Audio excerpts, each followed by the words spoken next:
On the outskirts of Changde in south-central China, the rivers and fields thrive with life. Once a vital wartime supply hub of food and cotton. But that strategic role also made it a target of a deadly plague, unleashed not by nature, but by design.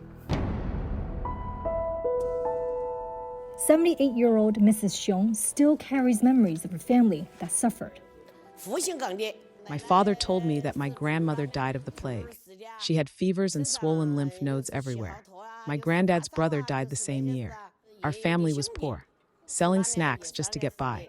Of course, I still feel that hatred today.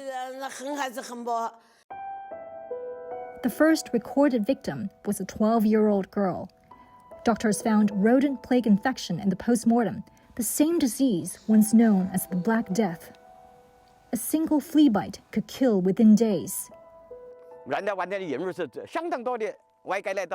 This used to be a marketplace where people came for supplies. After they dropped the fleas here, every day, people died.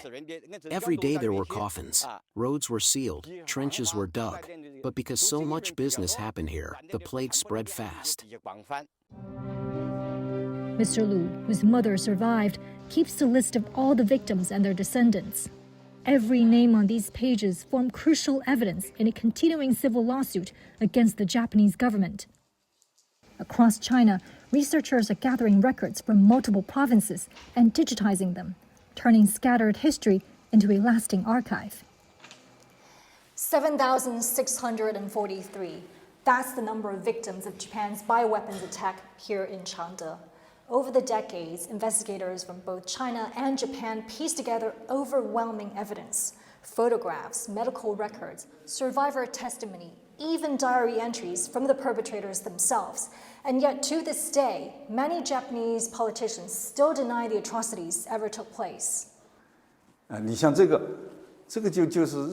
This diary, found in the Japan Defense Agency library by a Japanese scholar, was written by an Imperial Army staff officer. It records a Type 97 aircraft departing on November 4th, reaching Changde at 6:50 a.m., and carrying out the mission below 1,000 meters due to fog. By November 6th, infections had begun, and by late November, the outbreak was spreading violently. This is concrete, irrefutable evidence. Armed with these facts, Japanese lawyer Ichinose Keiichiro filed a civil case on behalf of the victims in the Tokyo District Court in 1997.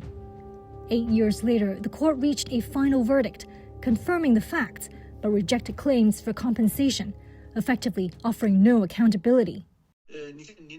The court revived an old Meiji-era doctrine of state immunity, claiming Japan isn't liable for wartime sovereign acts. But acts that violate international law cannot hide behind immunity. The ruling should reflect Japan's post-war constitution, given the scale and cruelty of the crime. The verdict was flawed, legally and morally. Still, it marked the first time a Japanese state institution formally acknowledged bacteriological warfare did occur, a small but significant step. More than 20 years since that verdict, the battle continues. Lawyer Gao Feng, who also lost relatives to the plague, now focuses on pushing for change inside Japan's political system. After the verdict, we turned to political means, urging Japan to resolve this through legislation and government action. I've visited Japan many times, speaking to lawmakers and presenting evidence. What have we been seeking all these years? Not money, but truth, dignity, and justice.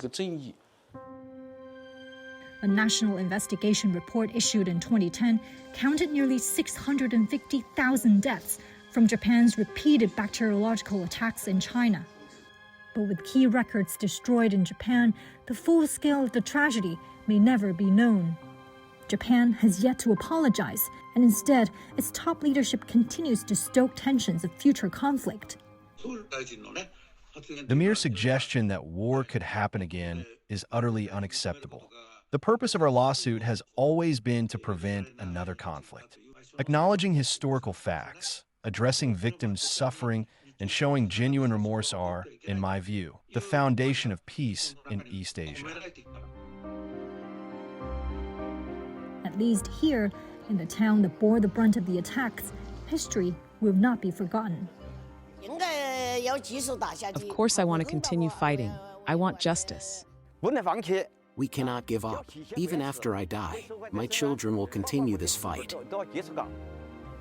After more than 8 decades, a single stone is all that marks the suffering once inflicted upon this community.